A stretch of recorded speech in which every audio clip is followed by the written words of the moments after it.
What's going on everyone, Mike here, and this is the Asus Chromebook C200. Chromebooks are a special breed of computers, simple to use, compact and good enough for basic everyday activities. But they're mainly created with a tight budget in mind, and the C200 makes no exception. It starts at around $250. For that you're getting a neat looking and fairly solid built machine.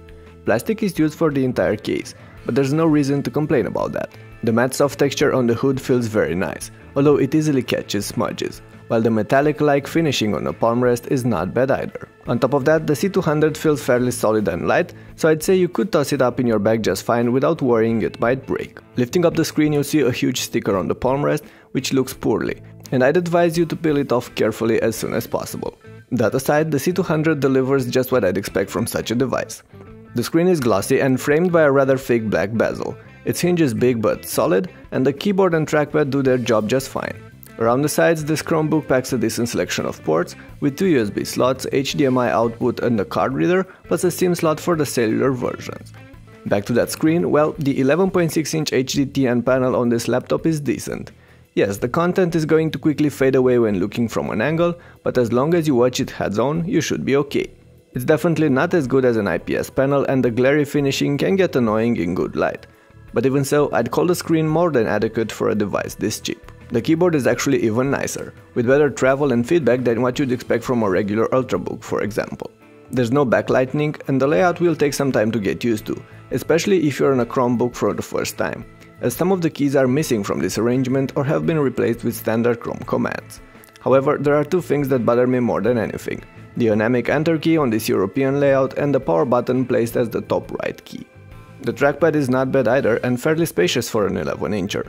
It reacted promptly to my taps during tests and supports basic gestures like two-finger scrolling or back and forward just fine. The hardware is however a bit of a toss-up. Most 11-inch Chromebooks available right now run on Intel Asus Celeron processors. This one runs on an Atom BayTrail processor, which is somewhat slower, and that could be problematic if you'll be pushing the laptop. To keep things short, as long as you only have a few things running at the same time on this Chromebook, you'll be fine. However, having 10 plus tabs or programs open simultaneously will lead to stuttering and lag. I'll tell you more about that, and I also have some benchmarks for you in the written review. It's the first link below the like button.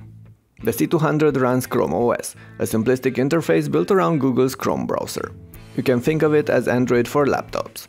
It comes with a few services pre-installed like Gmail, Maps, YouTube, Drive, etc., and the store where you can easily find and download new apps. That means that you won't be able to run Windows or macOS software on a Chromebook, but you have replacements for most of the basic apps on those operating systems. That's why the C200 will handle browsing just fine, text editing, watching movies, listening to music, playing casual games, editing some photos and other very light tasks. But don't expect it to run specialized software, and do expect various hassles along the way.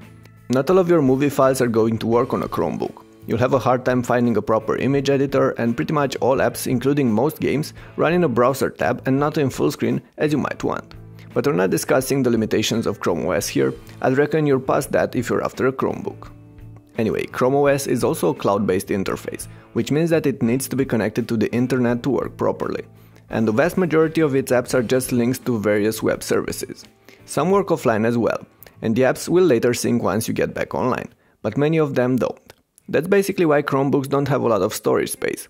The C200, for instance, comes with 16GB of storage that you can use to save various types of content, but you can easily turn to an external hard drive or SD card if you need to. Long story short, the Asus Chromebook C200 is not as powerful as some of the other Chromebooks out there, but as long as you don't push it, it's not sluggish either and will help you get things done. The Atom platform, on the other hand, does have a few benefits. It's fanless and energy efficient.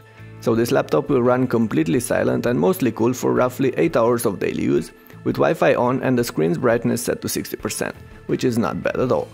So in the end, the Chromebook C200 could be a solid pick if you desire an utterly silent, long-lasting and nicely built 11-inch machine for light everyday activities. However, if you want a faster Chromebook, a thinner and lighter one, or just don't want to spend $250 on such a machine, you might want to look at some of the other options out there. Either way, this wraps it up for now. Thanks for watching, and go ahead and check out the written review on ultrabookreview.com for more details on this Asus C200 and other Chromebooks. And before you go, make sure to hit that thumbs up button. See you soon.